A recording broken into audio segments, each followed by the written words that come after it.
Donc, je vais commencer cette deuxième partie avec un petit rappel. Bon, vous l'avez vu, la définition de l'activité solaire.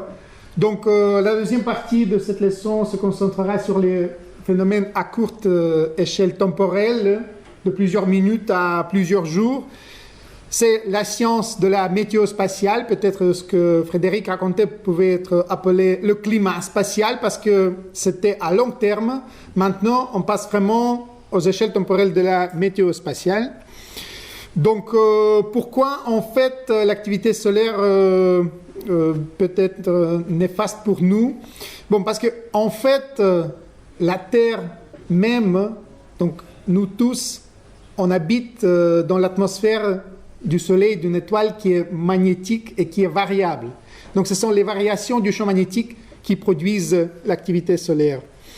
Et Frédéric a déjà mentionné les couches de l'atmosphère solaire, donc, qui sont au-dessus de surface visible de la photosphère.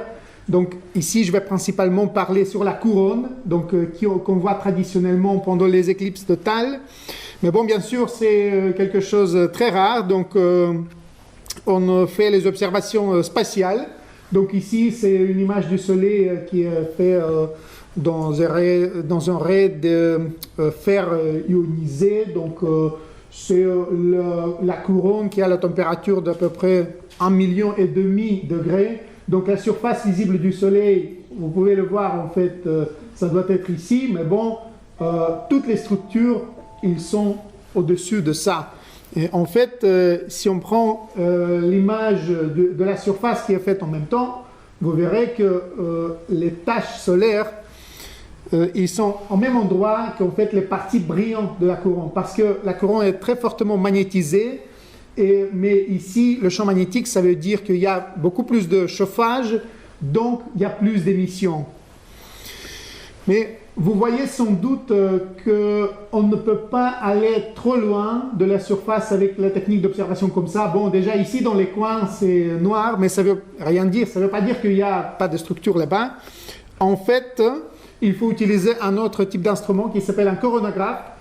Donc ici, le soleil, le disque de soleil visible est représenté par le cercle blanc. Donc c'est ça.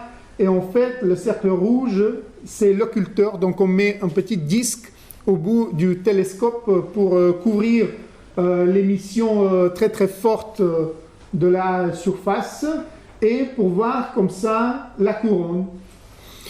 Et ça, bon, le satellite qui a fait cette image, SOHO, il est là depuis 1995. Donc on aura bientôt 20 ans d'observation. Bien qu'avec les éclipses, on aura bon, peut-être maximum 2 fois par an et bon, plusieurs minutes seulement. Et bien sûr, on peut combiner, parce que bon, vous voyez que cette zone n'est pas accessible au coronographe. On peut combiner les deux, cette image-ci avec cette image-là, pour avoir une continuité entre les deux. Voilà, donc ça c'est la couronne solaire. Et ce qui est important aussi à savoir, c'est qu'en fait, la couronne est en expansion permanente. Et la vitesse d'expansion, c'est assez élevé, donc entre 400 et 800 km par seconde. Pour vous donner une idée, ça va traverser la distance entre le Soleil et la Terre, disons de 2 à 5 jours, en dépendant de la vitesse exactement. Et ce qu'il y a aussi, bon, ça c'est déjà un terme physique, l'expansion du vent solaire, c'est supersonique. Ça veut dire que la vitesse d'expansion, c'est plus grand que la vitesse du son du milieu, qui, bon, en basse courant, c'est à peu près 150 km par seconde. Donc, pourquoi c'est important? Bon, il y a beaucoup d'effets. Moi, j'ai choisi un effet peut-être le plus romantique. Bon, les voyages vers la Lune. Bon, ce sont les 2 dernières missions du programme Apollo, qui s'est passé en 1972. Donc, le premier Apollo 16, c'était au mois d'avril. Apollo 17, c'était au mois de décembre. Mais en fait, entre les 2 missions, il y avait ce qu'on appelle une super éruption, une très forte éruption solaire. Et on s'en doutait qu'est-ce que ça pouvait faire sur les astronautes. Je vais retourner à ça, mais je vais d'abord expliquer qu'est-ce que c'est une éruption solaire, et bon, quels sont les mécanismes physiques.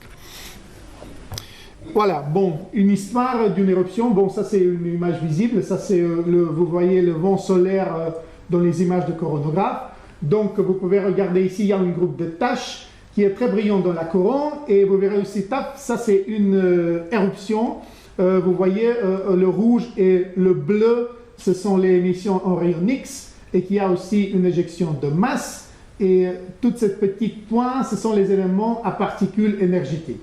Bon, j'ai dit maintenant beaucoup de mots qui ne sont pas peut-être clairs pour vous, donc je vais tout expliquer petit à petit. Donc, il y a en fait 3 phénomènes solaires qui peuvent être géoeffectifs à court terme. Donc, le premier, ce sont les éruptions. Le terme français standard, c'est éruption, mais moi, je préfère d'utiliser le terme anglais flare. Vous verrez pourquoi plus tard. Donc, augmentation de la lumière, quasiment, en une bande spectrale assez large, qui peuvent être perturbants pour l'ionosphère terrestre. Donc, dans une semaine, Nicolas va vous raconter tout ça. Les éjections de masse coronale, donc les éjections de plasma et du champ magnétique de l'atmosphère qui produisent les tempêtes géomagnétiques et aussi les aurores boréales, qui sont les manifestations des tempêtes. Et les événements à particules énergétiques, bon, donc ici on voit le flux de particules qui est assez bas, mais tout d'un coup ça monte et ça reste élevé pendant plusieurs jours, donc l'échelle de temps c'est un jour ici. En fait, les particules énergétiques peuvent être produites pas que par les flares, mais aussi par les CME. Donc on passe maintenant un peu plus en détail.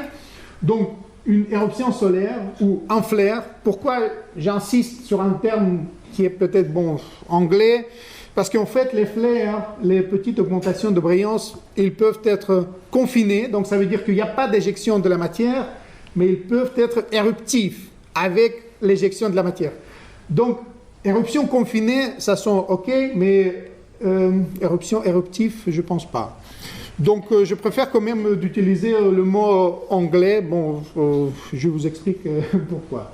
Bon, donc ça c'est le flare qu'on peut observer à plusieurs températures, donc qui varient entre 5000 degrés Kelvin jusqu'à 11 000. 11 millions, excusez-moi, oui. Donc, l'augmentation de brillance est très localisée. C'est jamais tout le soleil qui sont brillants. Et ce qu'il faut aussi savoir, c'est qu'ils sont assez soudés. Donc ici, encore une fois, ça c'est un jour. Et pendant quelques minutes, il y a une augmentation de brillance. Et ensuite, ça retombe au niveau précédent pendant, disons, ça peut durer 1 heure. Voilà. Ici, c'est un film qui montre beaucoup de flares. Donc ça c'est le disque solaire ici, donc ça c'est la couronne. Encore une fois, c'est la même émission du fer ionisé, donc c'est la couronne de 1,5 million. Bon, vous avez vu qu'il y avait... il y a toujours les petites choses qui se passent, mais ce ne sont pas toujours les flares. En fait, bon, peut-être... on va avoir beaucoup, mais voilà, ça c'était un flare parce que c'était vraiment une énorme embrayancement. Donc, je vais continuer à utiliser aussi le terme éruption, mais éruption, ce sera quelque chose, tout le phénomène que vous verrez, donc le flare, l'éjection de masse, l'émission de particules, ça, en totalité, on peut appeler une éruption. Ici, vous pouvez aussi voir les structures comme un peu éloignées. Bon, ici, bon, je n'ai pas réussi de le faire, donc il y a les boucles. Donc, ça, ce sont les manifestations du champ magnétique solaire. Bon, et maintenant, vous avez vu qu'il y avait encore les tempêtes de particules parce qu'il y avait encore tous ces petits points un peu partout. Et regardez ici, maintenant, vous allez voir une grosse éruption. Voilà. Et bon, les particules sont partout encore. Donc, en fait, cet instrument n'est pas fait pour regarder les particules, mais bon, il le voit aussi que les flares. Donc, pour vous donner une idée de l'énergie de ce phénomène, bon, donc l'énergie d'une flare typique égale à la production mondiale de l'énergie durant 20 ans, ou 10 000 éruptions volcaniques, ou 100 000 des bombes atomiques de 20 mégatonnes. Donc ça, ce sont vraiment les phénomènes les plus énergétiques qu'on peut voir à proximité de la Terre. Bien sûr, il existe les supernovas, mais ça c'est toute une autre chose. Voilà, on continue. Donc, le deuxième phénomène géoeffectif, ce sont les éjections de masse coronale. Mais bon, il semble que personne en français utilise l'abréviation EMC, ce sera le CME, Coronal Mass Ejection. Donc, l'acronyme vient de l'anglais, encore une fois, mais bon, mais on connaît éjection de masse coronale. Donc, ce sont les éjections de plasma observées par des coronographes. Donc, ici, on peut voir une qui est plutôt typique, donc avec la largeur angulaire plutôt restreinte, mais il existe aussi des comme ça, qui apparaissent comme un halo, donc avec la largeur angulaire de 360 degrés autour du disque solaire. La vitesse de ces phénomènes est généralement entre, disons, 200 et 3000 km par seconde, donc ça peut être plus lent que le vent solaire, mais ça peut être aussi nettement plus rapide. Et bon, il faut aussi savoir qu'en fait, les éjections comme ça, ou bon, un peu les autres, sont également observées sur les autres étoiles. Bon, donc ici, c'est Eta Carinae, c'est un nébule de Eta Carinae. Mais bon, ça peut correspondre sur les autres étoiles aux mécanismes physiques différents. Bon, j'ai mentionné les CME de type halo, donc qui encerclent le Soleil. En fait, il ne faut pas penser qu'ils sont vraiment autour du tout le Soleil. En fait, c'est juste un effet de projection. Donc, si on regarde la même éjection de 3 points d'observation, donc on a un à la Terre, près de la Terre, SOHO, et 2 satellites d'une mission américaine stéréo, donc 1, 2, 3, on peut voir que quelque chose qui apparaît comme un halo d'un point d'observation va apparaître comme un CME plutôt normal, donc avec la largeur angulaire plus restreinte des autres points d'observation. Donc en fait, si on voit un CME de type halo, ça veut dire qu'il y a quelque chose qui vient soit chez nous, soit dans les directions opposées. Donc, en fait, c'est pourquoi les observations des CME de type halo sont importantes pour nous, parce que ça peut dire que l'éjection vient chez nous. Donc, il va arriver et produire les tempêtes géomagnétiques. Bon, peut-être, ça va dans la direction opposée, et on ne sait pas voir ici, parce qu'en fait, on a couvert le disque. Donc, on ne peut pas distinguer avec ces observations si ça va chez nous ou pas. Donc, il faut regarder dans l'extrême ultraviolet.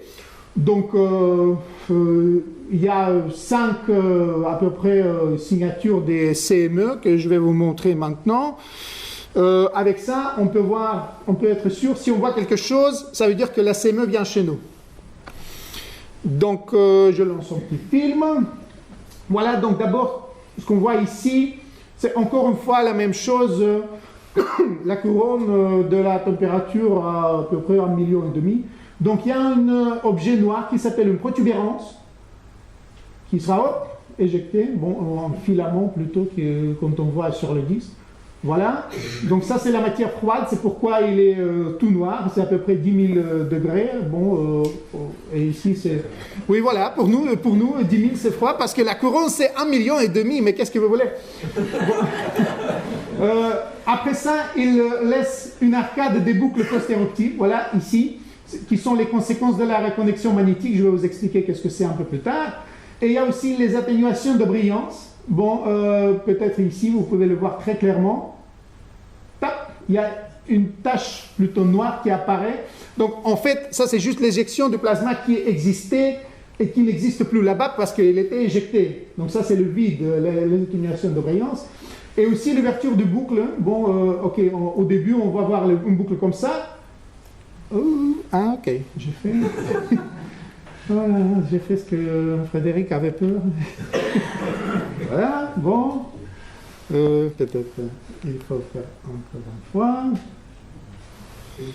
Ouais. Oui, j'ai fait, mais je crois que c'est... Voilà. Donc l'ouverture de boucle, bon, vous l'avez vu, qu'il y avait une boucle comme ça qui fait... Taf. Donc ça c'est suite à une instabilité magnétique. Je vais expliquer encore une fois qu'est-ce que c'est. Le suivant, ce sont les ondes, ce qu'on appelle les ondes EIT. Donc ce sont les ondes à très large échelle qui se propagent pas loin de la surface du Soleil. Donc ici on va avoir une flare, une CME, et il y a une onde comme ça. Donc il s'appelle les ondes EIT en fait pour honorer l'instrument EIT, Extreme Ultraviolet Imaging Telescope. Donc télescope imageur en extrême ultraviolet qui a fait la première découverte de ce type de ondes.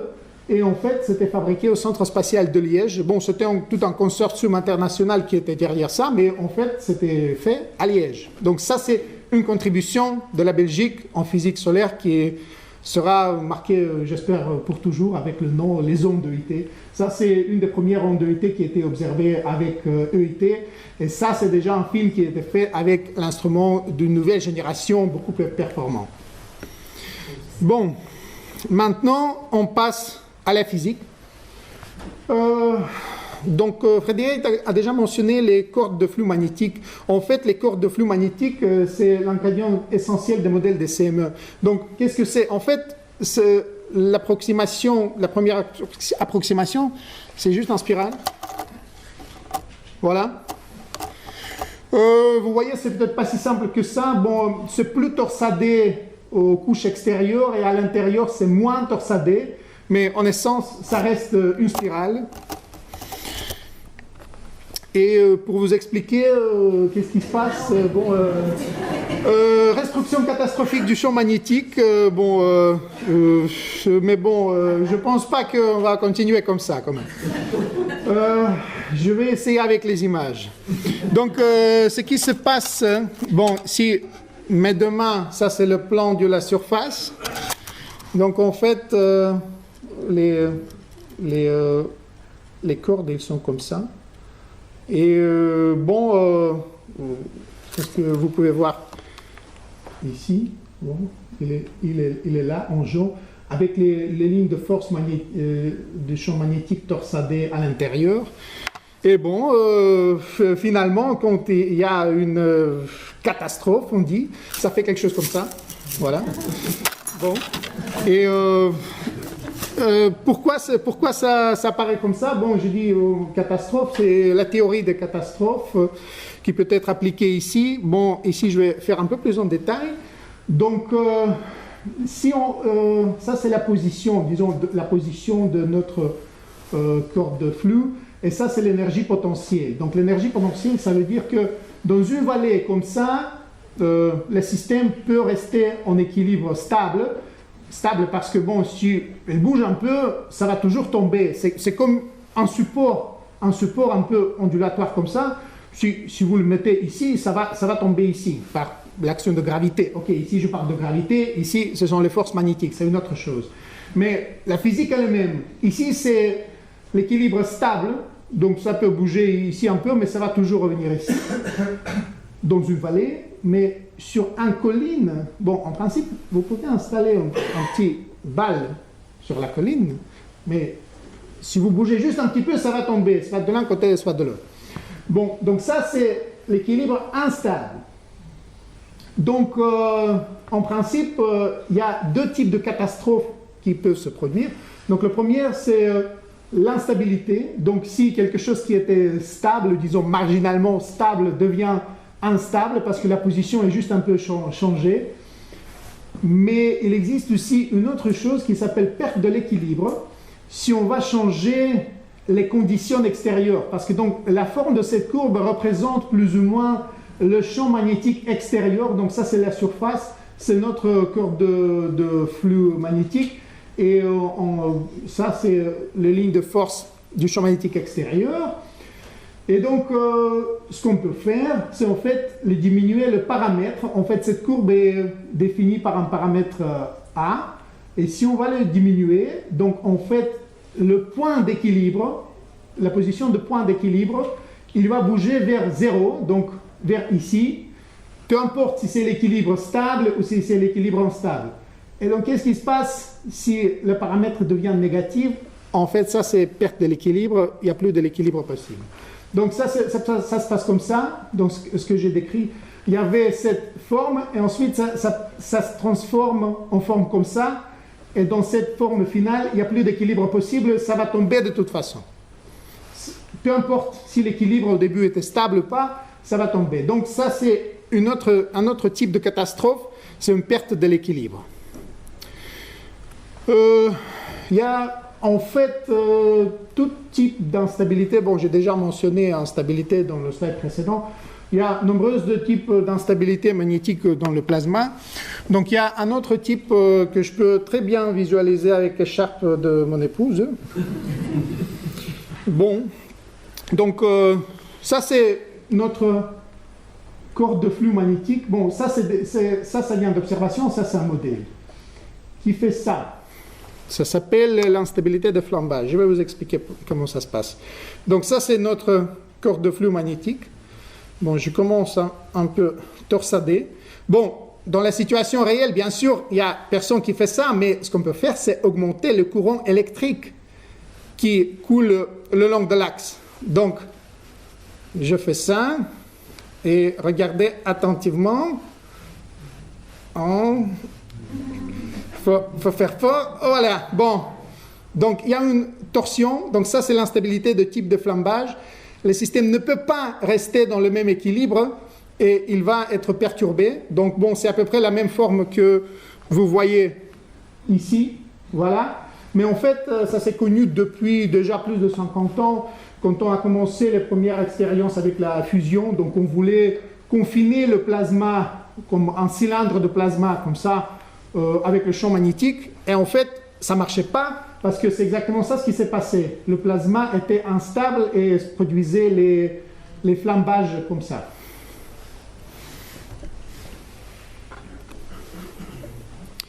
Bon, donc, qu'est-ce qui se passe après? Donc, ça, c'est notre corde de flux. Et ça, ce sont les lignes de force qui sont au-dessus. Donc, il y a quelques instabilités qui déclenchent la montée. Et il y a les choses intéressantes qui se passent, en fait, en dessous.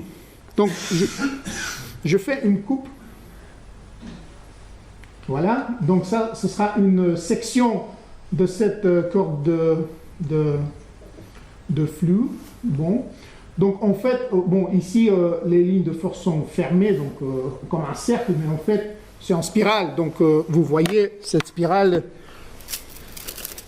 comme ça. Bon, c'est pourquoi c'est circulaire. Mais en fait, c'est en spirale. Donc, les lignes de force au-dessus sont bien étirées. Et on peut avoir les choses intéressantes ici. Oui, à propos, en fait, vous voyez que ça correspond assez bien à ce qu'on voit avec les coronographes, donc les lignes de force extérieures. Et la section de corde de flux, c'est ici. Voilà, donc les choses intéressantes se passent ici, parce que les lignes de force étirées, ils peuvent se reconnecter.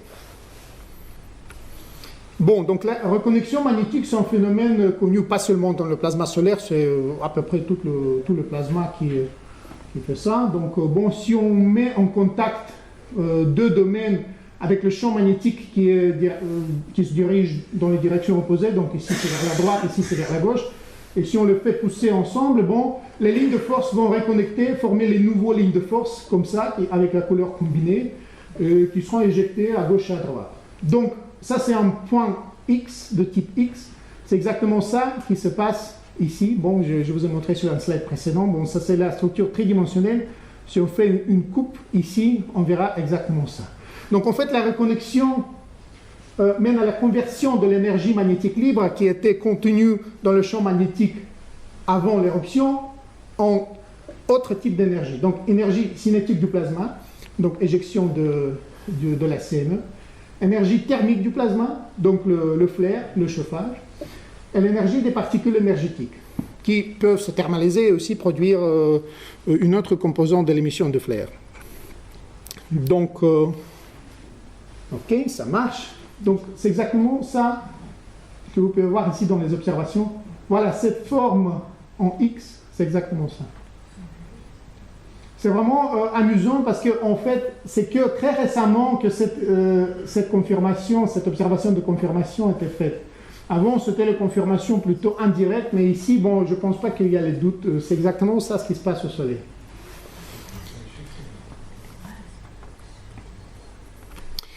Bon, donc, comme j'ai dit, ici, il y a aussi l'accélération des particules énergétiques. Donc, ce sont les électrons et les protons, donc, ce sont les particules chargées. Ça veut dire qu'ils se propagent le long des lignes de force du champ magnétique. Donc, certains d'entre eux se propagent vers les altitudes basses et ils font les collisions avec la surface et ils émettent les rayons X. Donc c'est à peu près ce qu'on voit ici. Donc en bleu ici, ce sont les lignes de force. Bon, c'est à la température, bon, plusieurs millions de degrés. Donc c'est la visualisation des lignes de force magnétique dans la couronne. Mais ici en jaune, ce sont les rayons X. Donc ça c'est l'extrême ultraviolet, mais en jaune c'est les rayons X, donc beaucoup plus énergétiques. Et en fait, comment produire les rayons X à la Terre? Bon, on utilise un tube à rayons X, donc un cathode qui émet les électrons, qui vient à l'anode et le frappe et produise l'émission rayons X. C'est exactement la même chose ici. L'accélération des électrons ici, ils tombent et ils font les collisions avec la surface et produisent les rayons X. Donc, il y a beaucoup de physique qui est très similaire avec les autres choses. Bon, je vais vous montrer juste un slide pour vous illustrer la propagation. Donc, qu'est-ce qui se passe avec notre corde de flux magnétique après qu'il soit éjecté? Bon, donc en fait, ça va aller, bon, dans certaines conditions, ça peut arriver vers la Terre. Si, bien sûr, la géométrie, bon, ça peut aller loin de l'autre direction, mais on peut en fait l'observer. Donc, dans ce cas-là, c'est l'observation d'un satellite stéréo qui aurait gardé la propagation d'une corde de flux vers la Terre. Donc ça, c'est le Soleil. Ça, c'est la Terre. Bon, on voit plein de petites structures. Ce sont les inhomogénéités du vent solaire qui se propagent.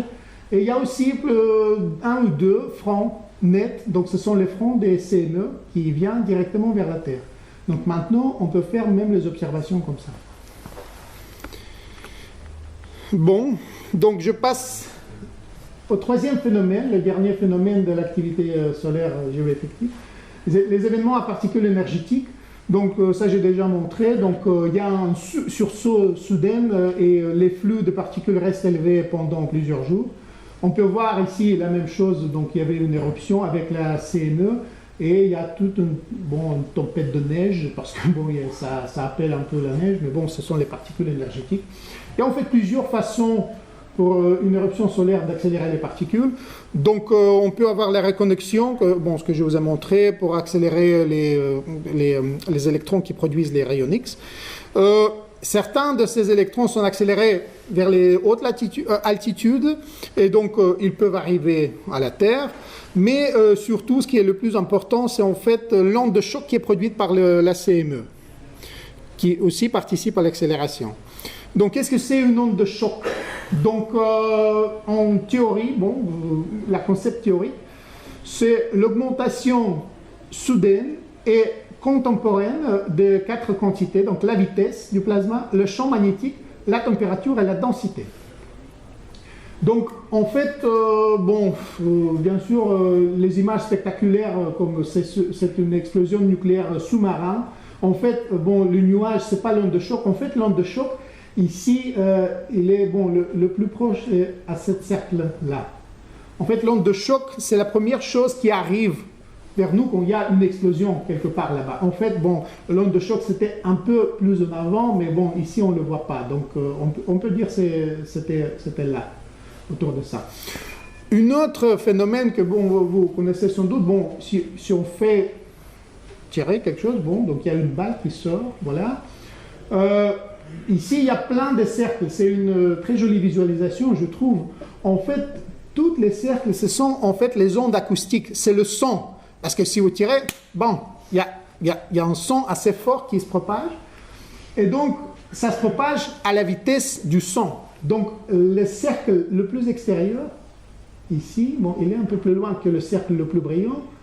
Donc, ça, c'est le tout premier son de ce tir. Mais en fait, vous voyez bien que la balle est plus rapide. La balle est supersonique. Donc le son est juste arrivé là, mais la balle est déjà plus loin. Et donc c'est ça l'onde de choc. Les deux traits qui sont ici, il y a 4 parce qu'il y a encore 2 qui sont en arrière, mais ça, ce sont les plus importants. En fait, ce ne sont pas les lignes, en fait c'est une cône. C'est une cône comme ça que si on regarde en 3 dimensions, donc l'onde de choc est produite par un mouvement supersonique. Donc les jets, les avions supersoniques, ils le font aussi. On ne le remarque pas. Des fois, si l'avion passe la barrière sonique, on peut entendre quelque chose si on est à la Terre. Pas dans l'avion. J'illustre ici avec les applications astrophysiques. Donc ça, c'est une éjection de masse coronale. En fait, ça, c'est la même cône, mais donc la CME se propage vers nous. Donc ça, c'est la base de cône, et le cône, c'est comme ça. Bon, la forme sera un peu plus compliquée que le cône, mais bon, c'est pas grave. Sur la surface, les ondes de IT sont souvent associées avec les ondes de choc, et bien sûr, les chocs accélérés par les supernovas. Donc, je crois que je vais bientôt avoir très peu de temps. Donc, entre les deux mécanismes que j'ai en fait mentionnés ici, donc là, le mouvement supersonique, et ici c'est juste une explosion, ce qui se passe dans l'héliosphère, c'est à peu près ça. C'est ça. Donc il y a un mouvement supersonique des éjections de masse coronale qui est créé par la physique. C'est inévitable. S'il y a un mouvement supersonique, ça va créer une onde de choc. Donc il y avait tout un argument, mais maintenant c'est clair que les ondes de choc liées aux éruptions solaires, ils sont produites par les CME. Voilà, comment ils accélèrent les particules maintenant, les ondes de choc. Donc ça c'est l'onde de choc. À gauche et à droite, il y a du plasma. Du plasma est toujours rempli par les ondes des types différents électromagnétiques. C'est très turbulent, c'est un milieu très très turbulent. Ce qui est important à se souvenir, c'est que donc le plasma coule de gauche vers la droite.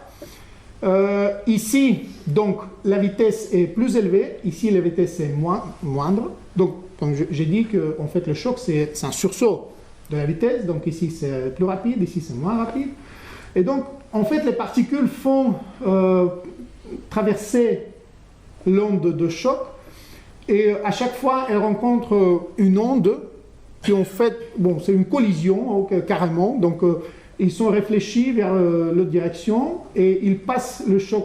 Encore une fois, après le passage du choc, ils rencontrent une autre onde. Il y en a plein. Et ça se passe beaucoup de fois. Et en fait, l'énergie est fait gagner comme ça.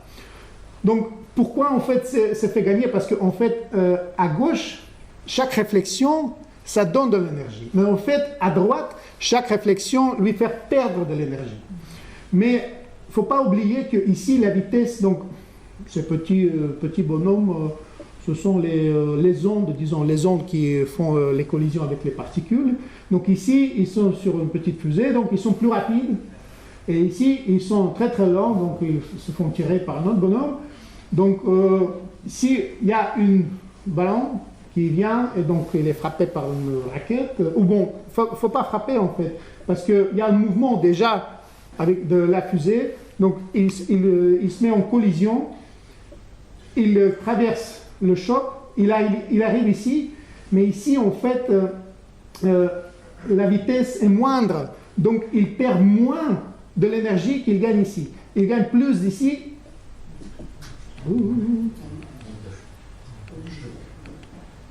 Voilà. Il gagne plus ici qu'il perd ici. Donc, nettement, c'est une augmentation assez forte de l'énergie. Mais bon, il faut avoir les passages comme ça beaucoup de fois. En fait, le mécanisme est exactement le même que dans les CME et aussi dans les supernovas. Donc, les ondes de choc... bon, ici, ça s'appelle... je les appelais l'événement à particules. On peut aussi appeler les rayons cosmiques solaires. Et ici, ce sont les rayons cosmiques galactiques qui sont accélérés. Bon. Donc, pour illustrer les différentes populations des particules qui sont accélérées, on peut voir ici, donc disons, ça c'est le temps. Tout d'abord, ce qui se passe, c'est un flair ici, avec une onde de IT, en fait, c'est très joli. Ça se passe ici, et on voit tout de suite un sursaut de flux des électrons. Ensuite, on voit une CME, éjection de masse, qui est juste un petit peu plus tard, mais on voit tout de suite, à cet instant, l'augmentation du flux des protons rapides. Ensuite, ça va vers la Terre. Bon, il y a une onde de choc qui arrive à cet instant-là, donc il y a 3 jours à peu près qui se sont passés, et ici, on voit l'augmentation du flux des protons lents. Donc,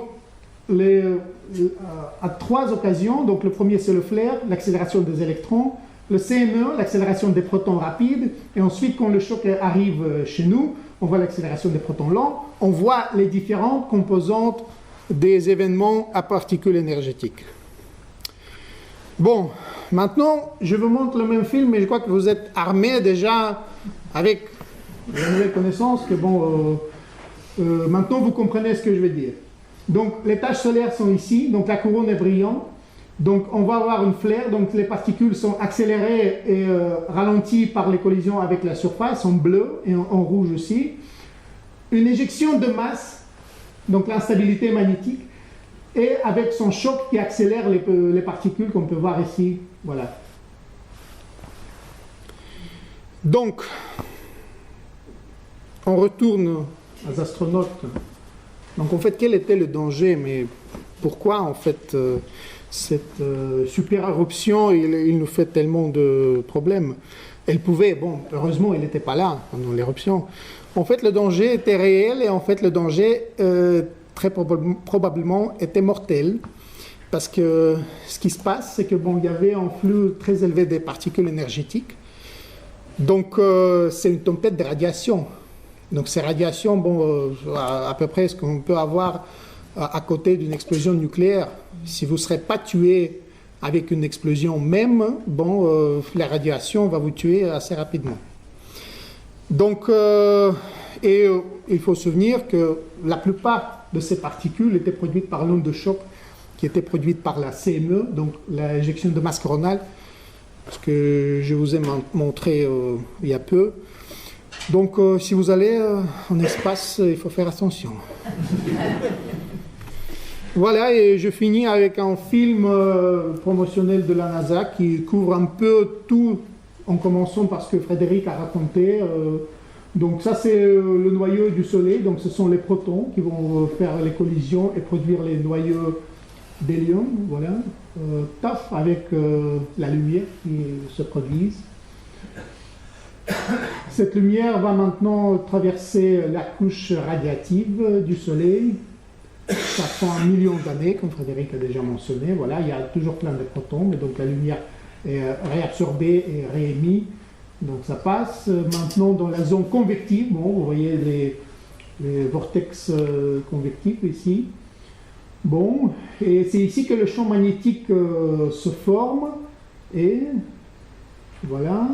Ça, c'est la surface, mais on le voit d'en bas, et ce sont les tubes de flux magnétique qui sortent, et tac, il y a les taches qui apparaissent et se séparent. Et maintenant, la surface est en bas, et ici, ce sont les boucles de la couronne magnétisée, donc la température de 1 million, peut-être 2. Et maintenant, vous allez voir les éruptions, parce que bon, ces structures magnétiques ne sont pas toujours stables, bon, donc c'est la perte de l'équilibre, soit l'instabilité qui se déclenche. Voilà, le premier sera ici. C'est une éruption de protubérance donc, qui marque aussi la partie basse de cœur de flux magnétique. Voilà, encore une ici. Voilà. Mais bon, ça, c'est pas parti trop loin, bon, ça va retomber. Et le troisième sera le plus spectaculaire. Regardez ici. Bon, ici, on voit que les structures sont torsadées et tapent le corps de flux est parti. Il est parti, et peut-être, et la CME correspondante va diriger vers la Terre. Donc ça, c'est déjà une image un peu qui est faite par l'ordinateur, mais les précédents étaient faits vraiment sur la base des observations. Donc ça, c'est notre Terre. Et en fait, bon, voilà, ça c'est la CME qui arrive. En fait, tout ça sera raconté la semaine prochaine par Nicolas et Viviane. En fait, bon, mais je vous dis quelques mots pour un peu, vous pouvez anticiper. Bon, il y a le champ magnétique terrestre qui est là pour nous protéger, mais quand la CME arrive, bon, il y a certaines particules qui vont pénétrer, pas beaucoup, mais bon, suffisant pour être accélérées et faire les aurores boréales. Hein. Exact. Voilà, comme ça. Et il y a aussi l'autre possibilité. Dans la queue de la magnétosphère, on peut avoir la reconnexion aussi. Bon, ça, on va voir. Voilà. Et comme dans l'atmosphère solaire, la reconnexion produit l'accélération des particules qui vont encore une fois tomber sur l'ionosphère et produire les aurores boréales. Merci pour votre attention.